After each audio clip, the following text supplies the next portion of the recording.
Assalamualaikum warahmatullahi wabarakatuh. Bertemu lagi di channel ini, di channel Rahmat Hidayat Edi. Di sini saya akan melanjutkan materi tentang bab hukum gravitasi Newton untuk bagian hukum Kepler. Di sini hukum Kepler akan dibagi menjadi 3 bagian yang mengatur tentang pergerakan suatu planet terhadap pusat tata suryanya. Hukum pertama menyatakan tentang bahwa lintasan dari orbit planet adalah elips dengan matahari adalah pusatnya. Jadi orbitnya itu berbentuk elips. Sebenarnya kalau pernyataan yang lain, kalau mungkin kalian sempat nonton atau baca di internet, mungkin pernyataan lainnya bahwa lintasan dari orbit planet itu berbentuk lingkaran atau hampir lingkaran. Nah, elips ini kan hampir berbentuk lingkaran. Berarti ini pernyataan yang diberikan di slide ini tidak terlalu jauh dengan pernyataan yang diberikan oleh sumber yang lain. Selanjutnya, hukum kedua Kepler. Hukum kedua Kepler menyatakan untuk luasan tempuh yang sama, maka memiliki waktu tempuh yang sama. Misalnya ini, dari A ke B itu memiliki luas sebesar misalnya 10 satuan. Kalau B ke C juga memiliki luasan sebesar 10 satuan. Sedangkan E ke F itu juga memiliki luasan misalnya 10 satuan. Berarti waktu yang ditempuh planet dari A ke B itu sama dengan waktu yang ditempuh dari B ke C atau dari E ke F. Jadi luasan tiap bagian ini A ke B, B ke C, C ke D, D ke E. Ini beda-beda ya. Ini D ke E yang paling luas. Jadi berdasarkan hukum keduanya ini, bahwa kalau kita perhatikan di titik terdekat dengan pusat tata surya di situ, satelitnya itu bergerak dengan cepat. Sedangkan ketika dia berada di titik terjauh, planetnya itu bergerak dengan lambat, sehingga luasan yang ditempuh untuk bagian yang paling dekat dengan matahari dan yang paling jauh dari matahari itu bernilai sama. Sebenarnya hal itu yang menyebabkan hukum kedua Kepler ini dibuktikan. Sama halnya seperti kalau mungkin kalian pernah belajar geografi, kan di titik terdekat matahari itu kan disebut perihelium. Kalau yang paling jauh itu disebut aphelium. Kalau mungkin kalian juga sempat belajar di fisika bagian cara menentukan kecepatan orbit satelit di permukaan bumi, bukan di permukaan bumi, di titik tertentu dari permukaan bumi, mungkin kalian nanti bisa mendapatkan bahwa semakin dekat jarak dari satelit ke permukaan bumi, maka semakin besar kecepatan dari satelit tersebut. Mungkin kalau kalian kurang terlalu mengerti dengan perhitungan, anggaplah kita melihat awan. Awan itu kan sebenarnya mengorbit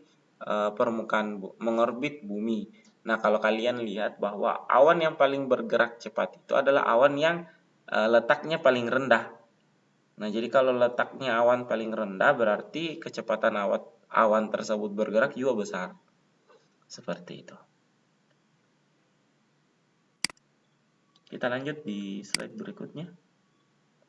Nah, hukum ketiga Kepler menyatakan bahwa ada persamaannya, menyatakan bahwa seperti ini, bahwa T pangkat 2 kalau dibandingkan dengan R pangkat 3 itu bernilai konstan. Apa maksudnya T ini? T itu adalah periode yang dibutuhkan suatu satelit atau planet ketika mengorbit pusat orbitnya. Kalau dipangkatkan 2 terus dibagi dengan jarak dari pusat orbit ke planet tersebut atau satelit tersebut, di pangkat 3 itu bernilai konstan untuk semua bagian. Ini hanya berlaku jika orbitnya itu misalnya satelit mengorbit matahari, berarti orbitnya semuanya itu harus orbitnya adalah matahari. Kalau misalnya kayak gini nih, bulan mengorbit bumi, bumi mengorbit matahari, Nah, apakah kita bisa menggunakan hukum ketiga Kepler ini untuk menentukan hubungan antara bulan dengan Venus atau bulan dengan Mars? Itu tidak bisa karena bulan mengorbit bumi sedangkan bumi mengorbit matahari. Nah, Venus dan Mars ini kan mengorbit matahari. Jadi Mars dan Venus ini hanya bisa dibandingkan dengan bumi karena bumi, Venus, Mars itu sama-sama mengorbit matahari. Seperti itu. Kita lanjut di bagian contoh soal.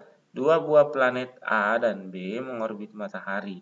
Jika perbandingan antara planet A dan planet B ke matahari adalah 4:9, maka periode planet A mengelilingi matahari adalah 24 hari.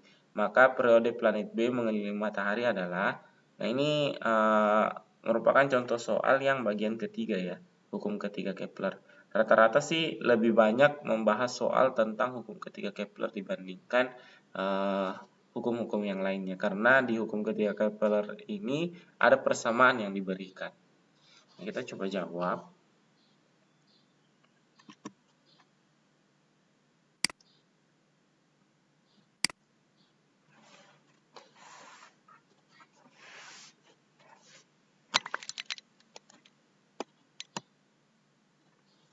Tadi perbandingan jarak planet A dan B itu RA berbanding RB itu 4:9.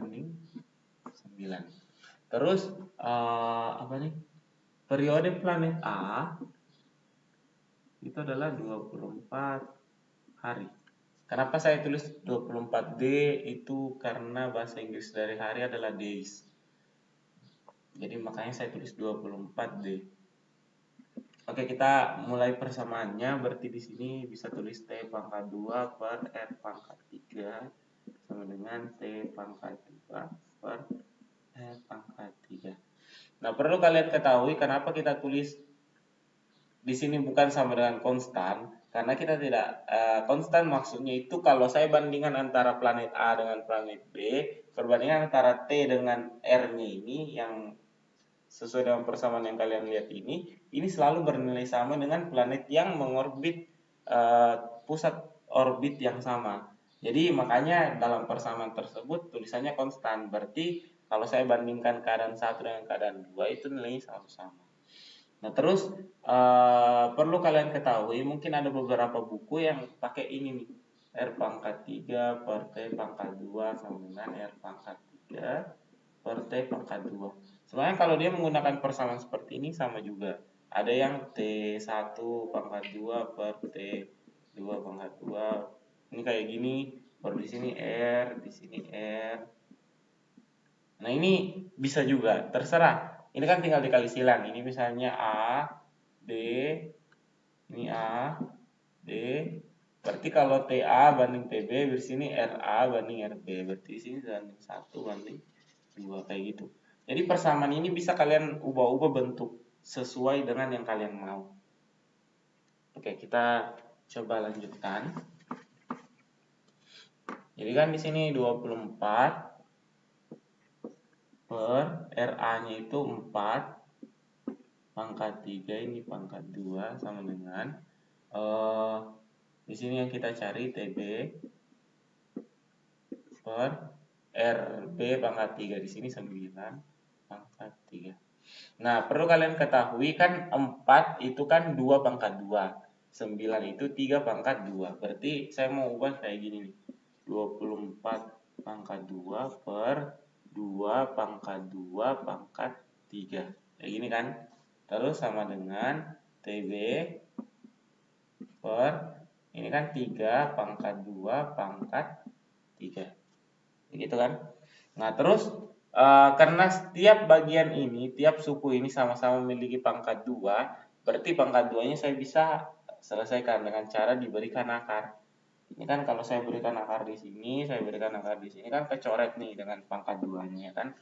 Karena kecoret sama pangkat 2, berarti yang bersisa adalah 24 per 2 pangkat 3 sama dengan TB per 3 pangkat 3. 2 pangkat 3 kan 8, berarti 24 per 8 sama dengan TB per 3 pangkat 3. Ini kita coret, ini sisa 3. Ya kan? Berarti TB, ini sisa 1, TB kali 1 kan TB. Sama dengan 3 pangkat 3 kali 3, berarti 3 pangkat 4. 3 pangkat 4 itu 3 pangkat 2 kali pangkat 2. Berarti ini nih. Berarti 3 pangkat 2 kan 9.